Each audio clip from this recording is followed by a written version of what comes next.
healing is not pretty. It's not fun. It's not comfortable.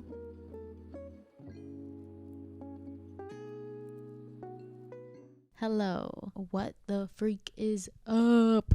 I just wanted to chat. I wanted to kind of film somewhat of like a podcast vibe of video. I wanted to film something that was a little raw and kind of unscripted. Not that any of my videos are scripted. I recently opened up about running into somewhat of a creative slump, a little bit of a creative block. I talked about this on the community tab of my YouTube channel. If you didn't know, I sometimes post there. Most of the answers, and I thought this was going to be the answer, anything. Like, we just want to see anything. We want you to talk about the things that you've been talking about, and primarily about like your healing journey.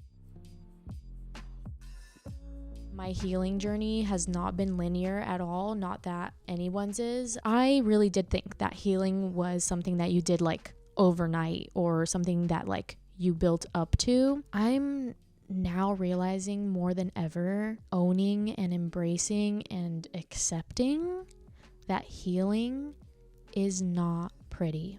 Healing is not aesthetic. It's not fun. It's not comfortable. Number one, it's uncomfortable. I think I do like get caught up in the social media feeds and the comparison and the aesthetic of it all. I feel like I've really aligned my Instagram feed and all that with like people in the spiritual space and like healing space and wellness space that are really raw and genuine about their experiences.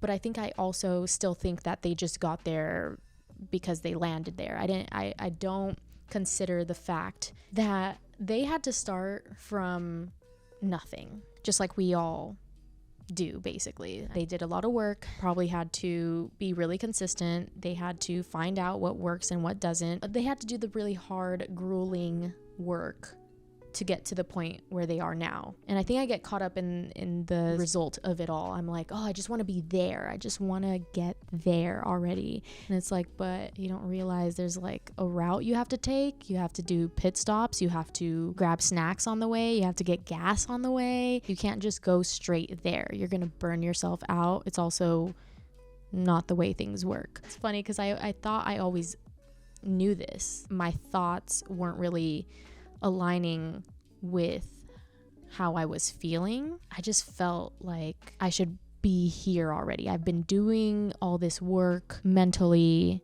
for so long. Why am I not here? And it's like it's not something you just arrive at. You have to constantly work at it. It's almost like the destination isn't even the point. It's about the journey there. That's the whole point. That's what you're searching for. Fun fact, I have an avoidant attachment style. Not fun, actually. It's not something that I even really found out about in therapy. I think it's just like something I have just noticed about myself, is that I avoid everything at all costs. Pain, suffering, conflict, confrontation. I avoid a lot, and I thought I was a lot more like honest and upfront. Turns out I'm not really that much, you know? Like, I found myself in the past year avoiding conversations and avoiding people. You want to do that if it means if your safety is on the line. But really it was more of like I was avoiding it for the mental work that I had to do. Like, you can't just go to therapy. You have to do the work as well. That's been something that like has been one of my biggest lessons, is that I can read all the books that I want. I can read all the positive self-help books or self-help quotes, and follow all the wellness therapy accounts online that I want. They're not going to do the work for me. I too have to take action. That was something that I was just really trying to avoid for so long. I'm a big daydreamer. I have so many ideas. I thought that was amazing. Growing up, I was like, damn, like brilliance up here, brilliance, which I still believe. They make me so excited. And time again, I realized that if I don't act upon these ideas, then they're not that brilliant, you know? Like, what am I doing with them? I'm just keeping them locked up inside. What a waste. I think, like, going into this new year, I wrote down so many ideas, so many manifestations that I still want to do. But I was realizing that was only the beauty of it all. That was like the easiest part, coming up with ideas. It was the doing and the acting upon it and the trying and the risking that I was like hitting a wall with. I was just like not wanting to do because I was terrified. All those videos of me talking about change and being fucking terrified of it and not wanting to do it and being so scared, that was all because I knew that I wanted to express myself and continue to make YouTube videos and really go for it, but also knowing that I actually had to do it. Wanting it was not enough anymore. And I think that's like my biggest life lesson. That's been my epiphany with healing too, is that I keep thinking about how I want to heal and how I can heal and the parts of me that I want to heal, and then I don't put it into practice. For me, healing and doing the work and practicing like has to do a lot with like the shadow and the things that aren't pretty and people don't talk about, and like the taboo things that none of us want to even touch. And that's really intense. Those things, they include a lot of shame, a lot of guilt. Like I feel really like so much shame on a daily basis. I feel a lot of like guilt for existing. That might, you know, that's like a deeper thing. I feel like that comes from childhood stuff, but it's also, I think, being a person of color and coming from an immigrant family, it just feels like I don't have the right to exist in certain spaces. So I'm constantly like feeling like I should minimize myself and like I just shouldn't be here. I don't deserve to be here. That's something that I hold, that I am trying to release and unlearn and really discover. But it's also like forgiving. That's a big thing that I'm learning about in my healing journey. Forgiving other people for hurting me, forgiving myself for allowing people to hurt me.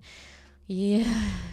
Whoa. Grief and mourning loss, but also mourning the death of like relationships and dynamics. Like for me, I am personally going through a lot of grief around a dynamic in my family. But I have to take responsibility and create boundaries and heal from it, continue and like still be open and loving and soft and like not let it, you know, completely ruin me, I guess. It's not something you really want to talk about all the time, of course. Like I don't want to talk about this every day, but it's always on my mind. It's something I'm going through and I know everyone is going through at any given time. I don't blame other people for feeling uncomfortable with these conversations and these topics. Also open it up in the comments, like please let me know what you're thinking and what you're feeling, because I hate feeling alone, and I know I'm not. I know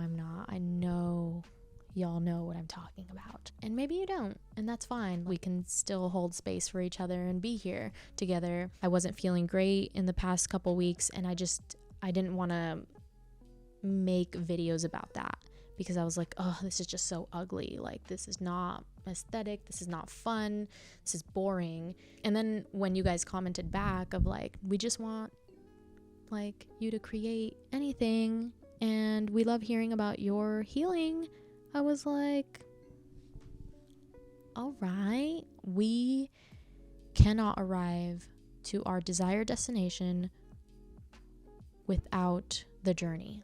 We never get there if we don't go. And it's something that I'm still practicing to this day. The next time you like compare yourself to someone you see online because of where they are now or what they're doing, I want you to think about where they must have started, where they must have began, how they must have started, how they must have began this journey to get to where they are now that you're, you know, comparing yourself to. You're comparing yourself to their destination when you should be looking at the entire timeline of how they got there, what they've sacrificed to get there, how long it took them to get there, which I know some people are more of an overnight success. I don't know. I guess that has happened. But like, I think those are the rare occurrences, or they're like a nepotism baby. So like, think about that, you know, before you compare yourself, because that's just unfair to you. That is really unfair to you. I'm making this video right now for the younger Jess. The younger me would have really gained a lot from this video, and I hope that you guys are gaining a lot from this video. Present me is even gaining a lot from this video. Thank you guys so much for watching. I appreciate you all, and I love y'all so freaking much, and I am so thankful for your existence. Consider subscribing, liking, and commenting down below if you haven't already. It is completely free. Thank you guys so much. Super grateful for you and your insight and your feedback always. I will see you guys in the next one. Bye.